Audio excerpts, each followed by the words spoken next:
Здравейте, приятели! Днес ще направим едно гадание, което до сега не сме правили. Това ще бъде гадание на руни, заедно с изцеление и с програмиране на щастие и освобождение от негатив също така. До сега не сме правили, се каних, но сега ще направим и сега ще изтеглим руните, за да видим какво предстои. В смисъл, че гаданието се нарича така: какво се случва, какво предстои, т.е. какви хубави събития ни очакват и какво завинаги си отива от нашия живот. И понеже съм на път, имаме малко нестандартен алтар, но навсякъде, където се намира вещицата, навсякъде е енергията и висшите сили и навсякъде може да се работи. И тъй като сега сме лято и сме на морска вълна и съответно сме и на морето, сега в момента имаме такъв алтар, който е малко морски. И така да видим какви рунички ще изтеглим.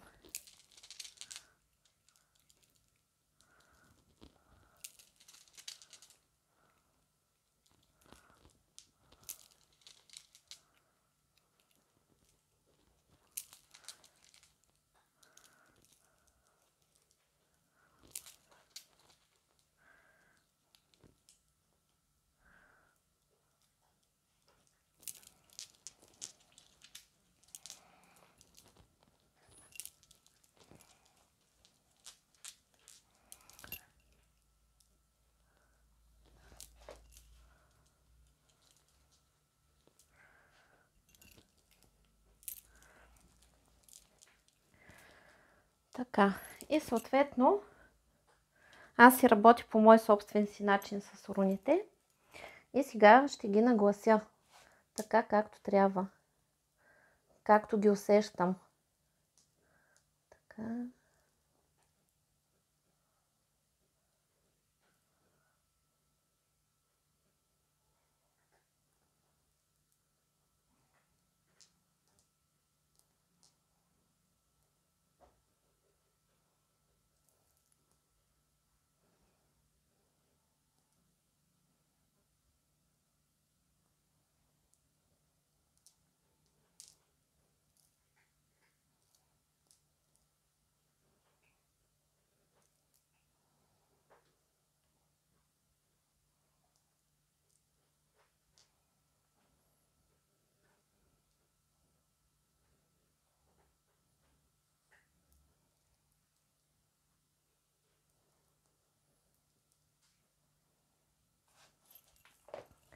Така е, тъй като камъчетата са мънички, ще вдигам всяка една руна, за да я виждате. Първата руна, която се падна, това е Манас. Манас, това е човек. И в момента проистича опознаване на човека, когато човек сам опознава себе си и когато преоткрива много неща за себе си, които преди не е знаел и не е обръщал внимание за това нещо. Тоест Манас, това е човек, себепознанието и откриването на Бога вътре в човека. И сега е период, в който всичко старо и ненужно се заминава. При това до Манас се намира руната Хагалас. Руната Хагалас руши всичко, което е остаряло от човека. Това означава, че сега в момента вие преживявате моменти, в които се рушат стари страхове, стари мисли, догми, модели и всичко, което не е полезно за вас, също се руши. Това може да бъдат познанства, контакти на хора, с които не е полезно да присъстват във вашия живот, както и такива отношения. Това е период, в който на вас буквално ви се отварят очите и виждате света такъв какъвто е, т.е. проистича в момента пълна разруха на илюзиите.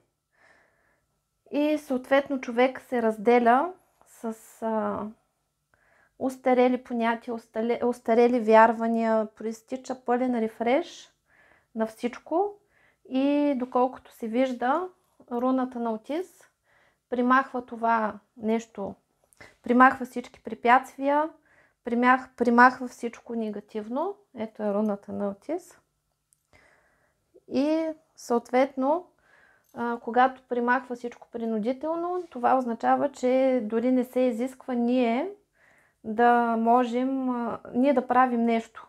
Или много дълго време висшите сили са чакали ние да вземем някакви решения, тъй като времето на нас ни е изтекло и сега са започнали да се случват различни неща, които вече са резултат от това, че висшите сили взимат някакви решения вместо нас. И т.е.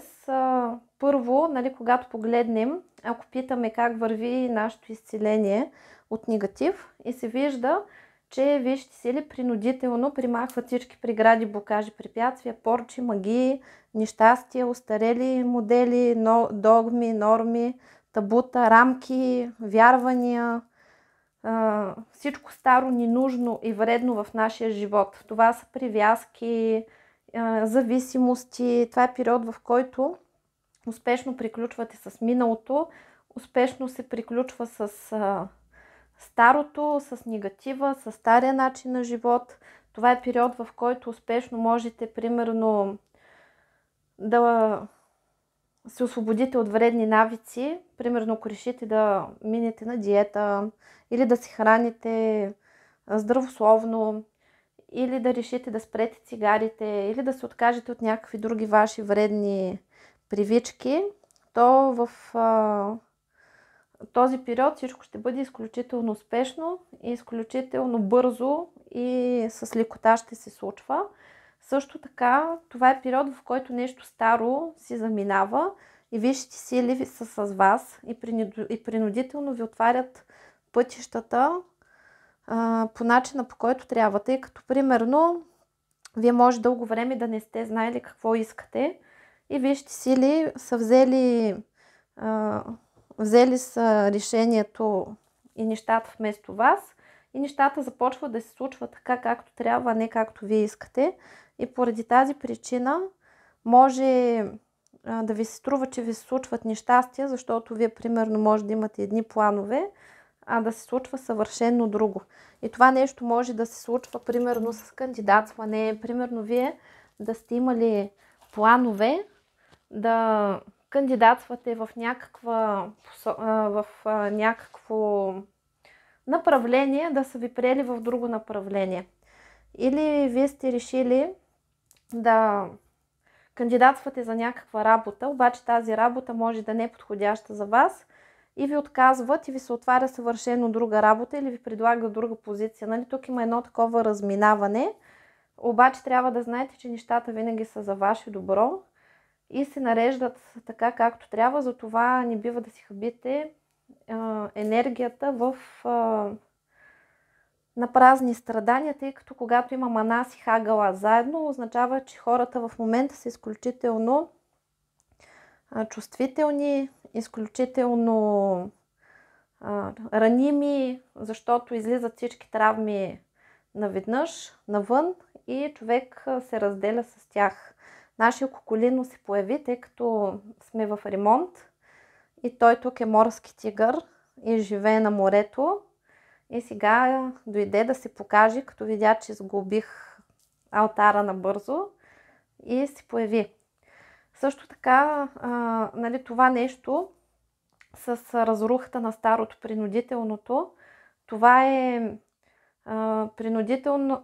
Това означава, че ви случват различни ситуации, които ви изкарват от център и ви натискат болните бутончета, защото следващата руна, това е Райдо, което означава, че принудително ви отварят пътищата за това вие да сте добре, да израствате и да получавате всичко, което за вас е полезно.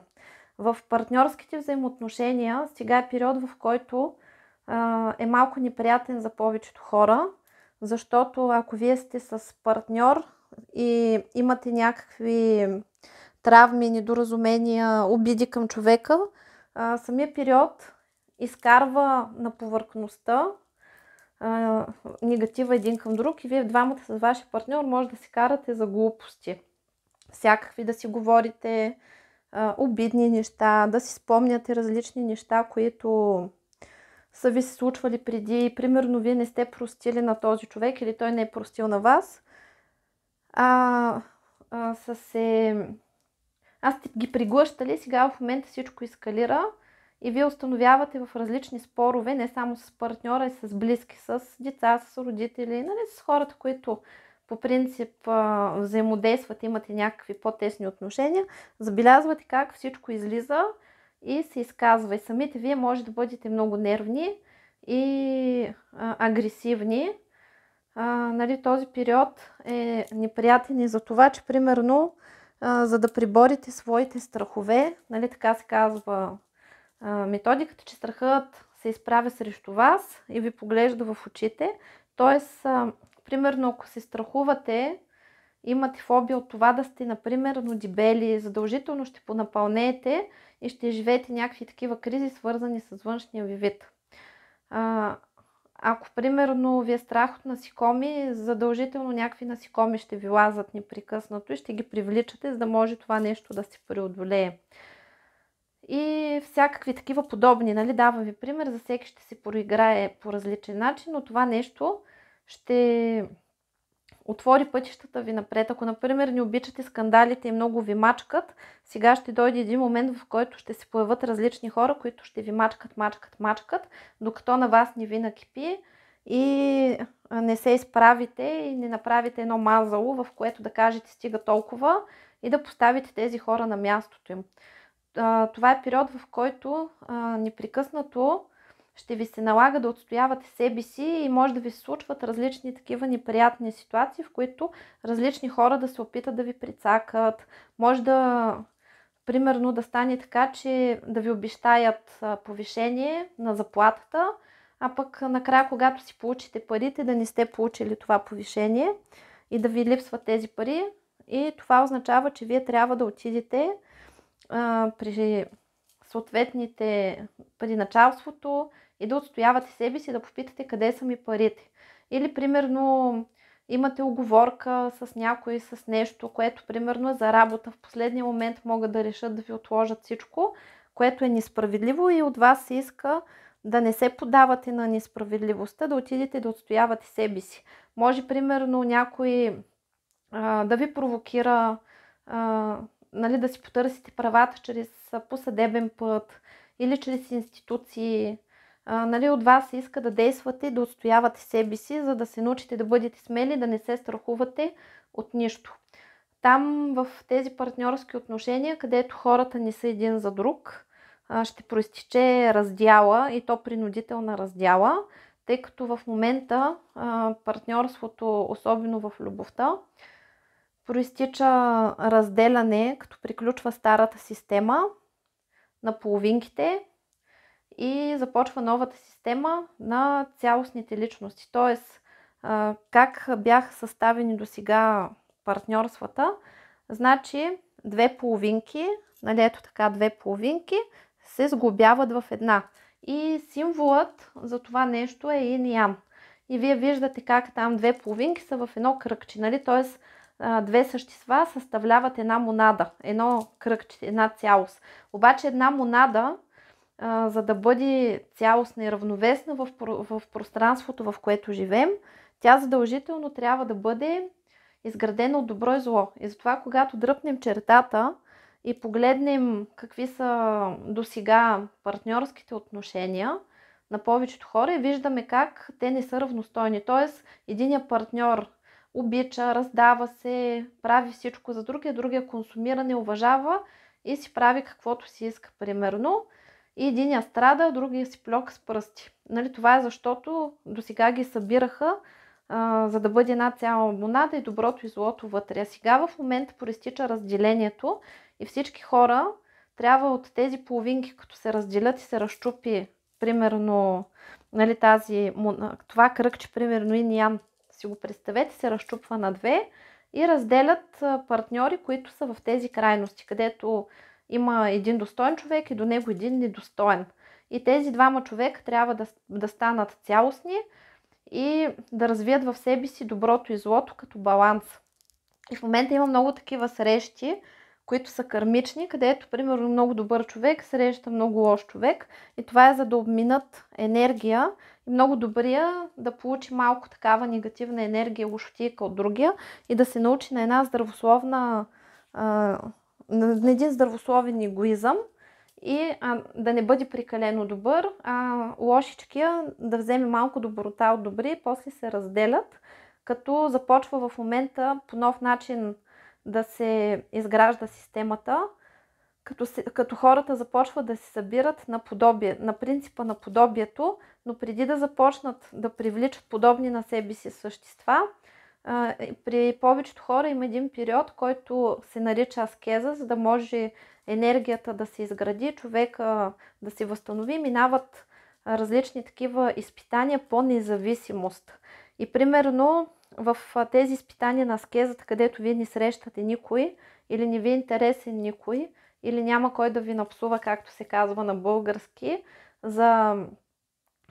дори за флирт или за някакви такива отношения, където не са много окей, това не се случва, или тези хора, които търсят партньорства, попадат от един тапак на по-голям тапак и започват да се чудят защо, примерно, този човек се вижда 2-3 пъти с тях и изчезва. Това е защото вие работите още по старата система и привличате такива партньори, които не са достойни за вас и не са окей.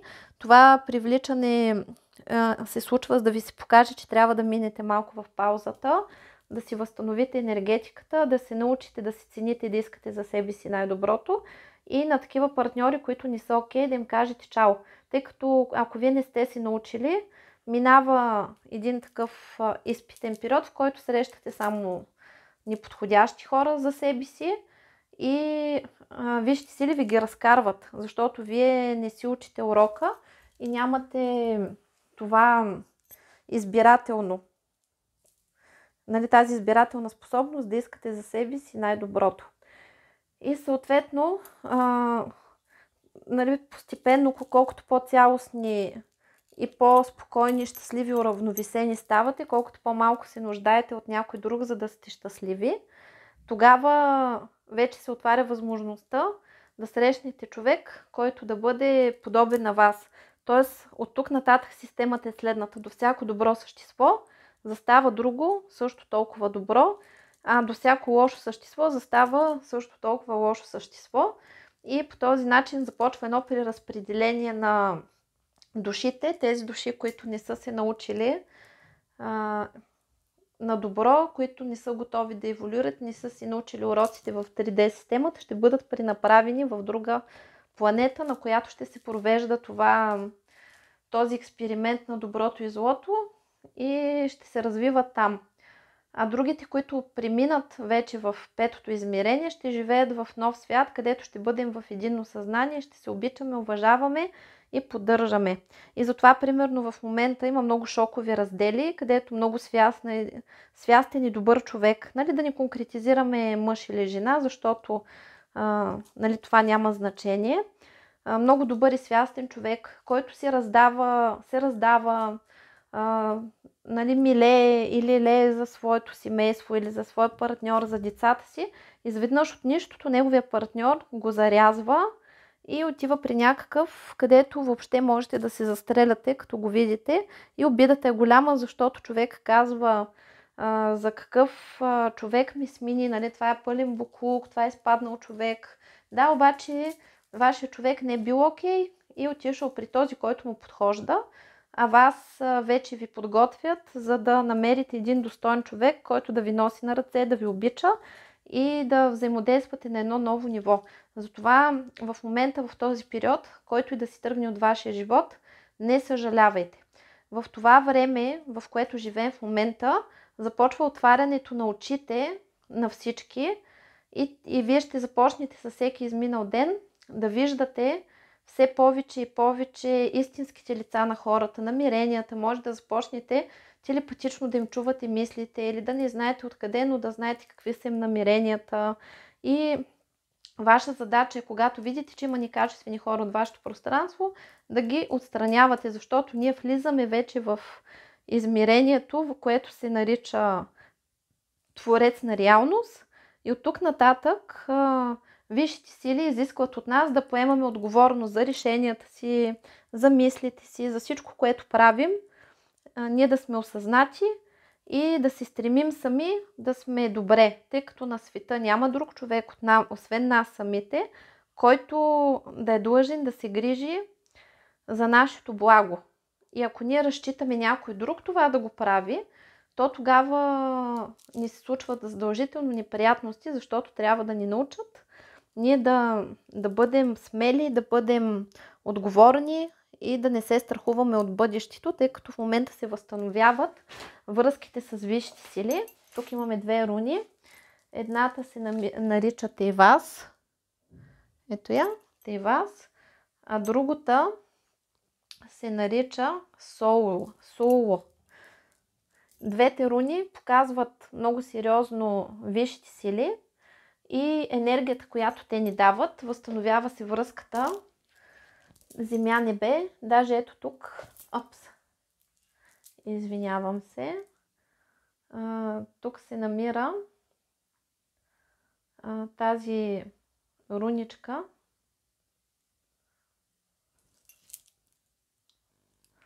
Тази руничка е Вас. А руната е Вас. Тя е като ченгелче, тъй като не се вижда хубаво. Ето така.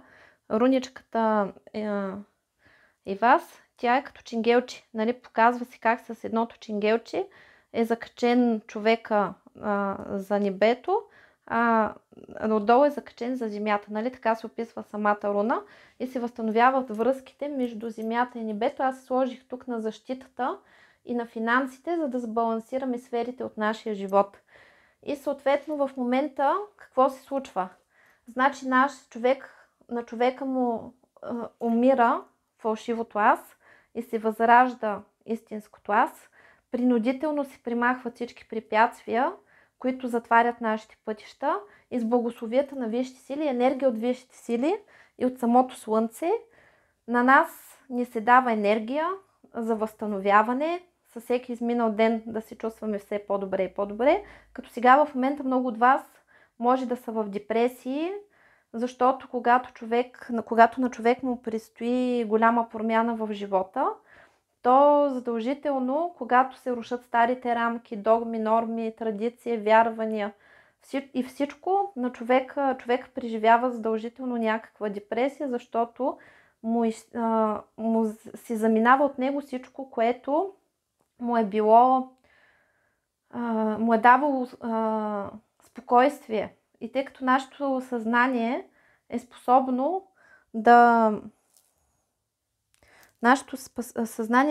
да се чувства добре дори в негативна и нещастна обстановка, защото знае как да се оправя добре. Когато се разрушат тези основи, фундаменти на негативни програми, първата реакция на съзнанието да изпита депресия и страх. И затова след като изпитате тези негативни емоции, вие се прераждате и ставате по-силни, по-смели, по-равновесени. И съответно в момента, тъй като ви се чистят блокажи, прегради, препятствия, енергийни, психологически блокажи, телесни, може да ви се появяват различни синини по тялото. Също така може да сте отекли и да събирате вода. Това е временно. Може в момента да имате леки нарушения в хормоналния баланс или в цикъла, както и проблеми с стомашно-чревния тракт, където да имате или разстройство, или запек, нали, да се люшкате в крайностите, както и примерно да задържате вода или после да се изхождате, нали, много, нали, да има изхвърляне на урина в големи количества. Това е нормално и също с самият апетит може да имате огромен апетит и да искате да изядете света и в други моменти изобщо да нямате апетит. Нали? Това е период на крайностите и човек или е много спокоен и щастлив и изведнъж може да стане много агресивен и нещастен и както се казва, както аз казвам на майтап, принарежда ви се дюшимето. Не просто се разхлопва някоя дъска, се принарежда цялото дюшиме и вие може да си сменяте в момента настроенията по няколко пъти на ден. Това е докато ви се уравновеси енергетиката. И след това се вижда, че това е период. Тук това е румата Отала. Тя символизира семейството и до нея е Гебо, нали, отношенията и връзките с семейството, което означава, че в момента това е период, в който се решават отношения с близки, с роднини, с деца и изкачат всякакви предизвикателства. Ако имате някакви зависими отношения, примерно към своите деца, задължително ще се случи нещо, което ще ви вкара в шок, защото трябва да се прекъснат тези зависими отношения. Вие може да се радвате в кавички на лошо отношение от страна на децата си, ако вие примерно сте прекалено обсебени от тях. Това ви се случва, защото вие трябва да се концентрирате върху себе си, да започнете да живеете своя живот. В този живот е забранено да живеете заради някой друг. И също така се учи това с доброто и злото, тъй като всеки един човек идва тук да си учи уроците, има свой собствен път, през който трябва да измине, и ние нямаме право да се бъркаме в живота на своите деца и да им правим непоискано добро. Защото това е, нали, доброто и злото е много относително. Понятие един човек, едно и също нещо за един човек може да е добро, може да е зло. Давам ви пример. Примерно, една бременност. Една жена, когато има нежелана бременност, седи и си казва: Боже Господи, как можа да ми се случи това нещастие. Друга жена, която дълго време е искала дете, когато се случи бременност, да бъде не на 9-то ми, на 22-то небе. Или на 29-то буквално. От радост, че е забременяла. И затова различните ситуации се случват по различен начин за всички. И колкото и да ни е мъчно, нашите деца трябва да учат уроците си и от нас се иска да ги пуснем, да си доверим на висшите сили, да вярваме в тях и да ги пуснем да си учат уроците, а не да се заемем с това да живеем своя живот. И когато, особено с децата, когато ние сме вторачени в тях и непрекъснато гледаме да ги предпазваме, да ги обгрижваме, те задължително ни стават врагове, започват да се отнасят лошо с нас. Или ако примерно наше дете се намира в партньорство, което ние не одобряваме, ако ние сме против това партньорство, задължително това партньорство ще продължи, защото такъв е закона на Вселената, че родителя няма право да влияе на тези отношения. И затова, когато ние приемаме и казваме така: нека да си учи уроците, нека да мъдрее, нека да си мини пътя, за да стане оправен и силен човек, а през това време само благославяме човека, тогава нещата започват да се получават при него по най-бързия и по най-добрия начин. И се показва, че сега в момента в семейството ще се решават и такива въпроси, тъй като ще се разбиват различни парадигми. Това ще се случва и с партньора. Ако вие живеете за вашия партньор задължително ще започне да се държи лошо с вас и да ви отблъсква, да иска да прикарва повече време сам, да излиза с приятели. И ако вие му дишате във врата и сте залепени за него, или ще ви разделят временно с него, докато ви свикнете, или просто ще минете през различни такива скандални моменти с партньора, докато свикнете, че всеки един от вас трябва да има свой собствен живот и трябва да бъде не посветен на другия, да бъде посветен на личното си развитие, на личното си израстване. И вие не трябва да се вкопчвате като удавник за сламка към никога, трябва да сте независими. Сега в момента проистича и изчистване от негатив на партньорските отношения, и ако сте минали през разни скандалчета и сблъсъци, тогава ще минете на едно ново ниво и ще започнете да се разбирате много по-добре. Сблъсъци и скандали ще има при тези двойки, които нямат приятелство, а имат зависими отношения, защото сексуално-емоционалната енергия не дава стабилност на връзката и тя ще бъде разбита, за да може, нали, партньорите да станат приятели, за да започнат да се уважават един друг. Също така, както казах, тези партньорства, които трябва да приключат, ще приключат и вие ще започнете много по-трезво да виждате ситуацията и да изграждате новия начин на мислене и живот. Също така, това е период на материални придобивки, който, ако във вашето семейство имате финансови проблеми, те ще се решат. Ако имате дългове и кредити, ще ви се даде възможност да изкарвате допълнително доходи и да можете да си покриете тези дългове. Ще има материални придобивки, успешни ремонти, успешно покупко-продажби, късмет, който неочаквани пари ще идват във вашето семейство, или такива наследства, които по принцип сте отписали, или неочаквани наследства, които не сте очаквали да получите, ще дойдат. Също така ще има моменти, в които вие сте загубили нещо, което ви е било отнето и сега ви се възвръща по някакъв начин. Или ще виждате много ясно как висшите сили се грижат за вас. Примерно, загубвате нещо и веднага ви се дава друго нещо, което е същото и много по-хубаво. И това ще са такива ясни знаци, в които висшите сили ви казват: не се ядосвай за глупости, вярвай, ние сме с теб, ти си защитен. Също така ще се налага да отстоявате правата си, защото, примерно, различни роднини и ваши близки, примерно братя, сестри, там родители, баби, дядовци, ще имат повече претенции към вас, отколкото е нормално. И тъй като явно вие сте човек, който досега е гледал да бъде удобен на всички и се е стремил да огрява всички навсякъде, ще се получи така, че и сега ще започнат по стария начин да ви притискват и да изискват прекалено много от вас, а вие няма да имате възможност заради личните си интереси, личната си заетост и приоритети да реагирате.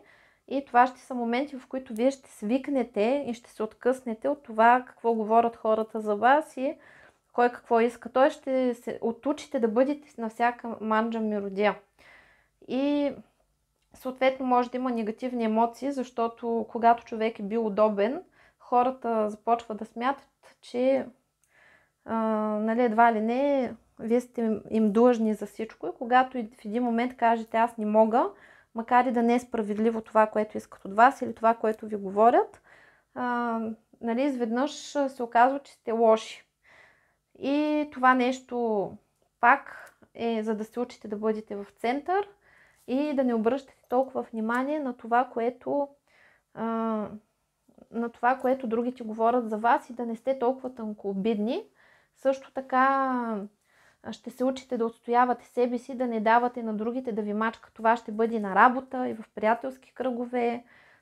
Както казах, много приятелства, които не са окей, и познанства вие сами ще ги приключите и ще изритате хора от вашия живот.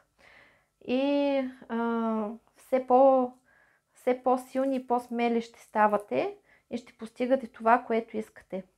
Също така, това е период, в който човек ще намира пътя си с подкрепата на висшите сили.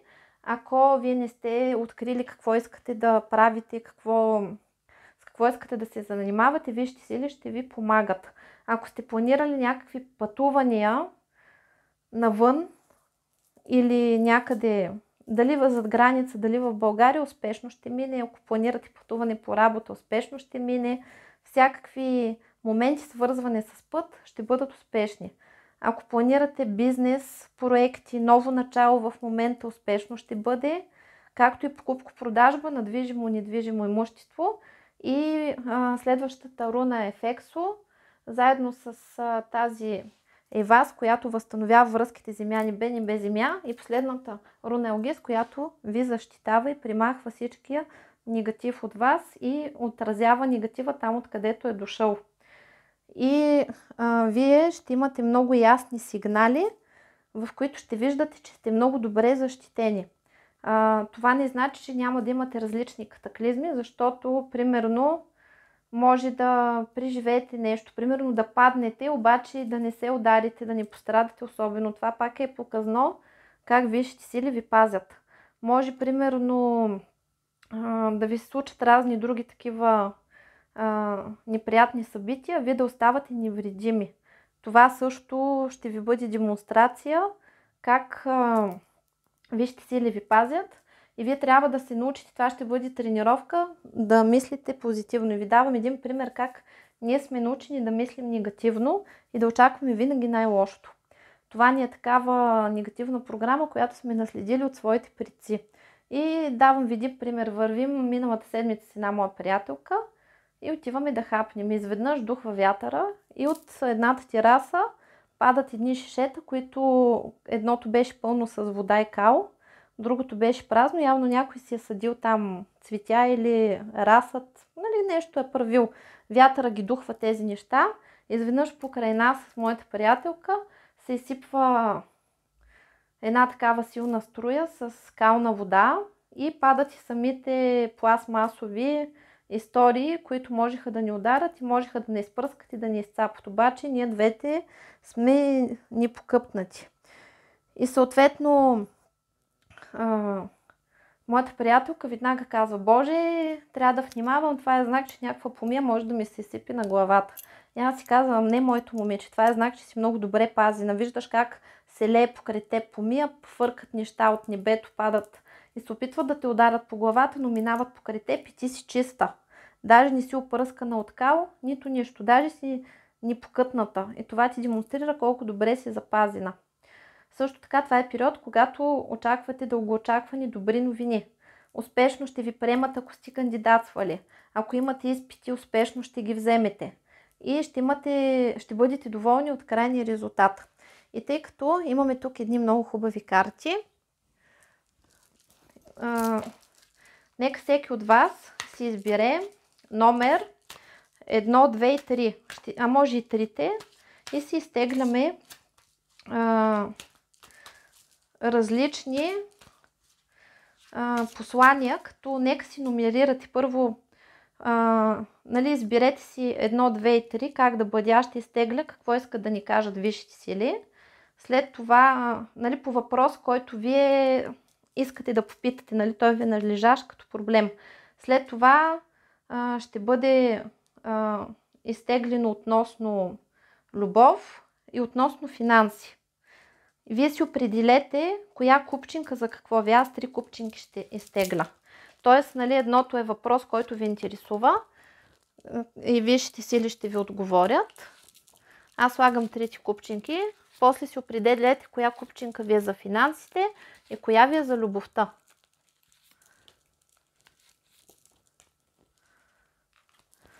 Теглим по 3 карти, давам ви време и, нали, всеки си определя коя купчинка какви отговори ще му даде.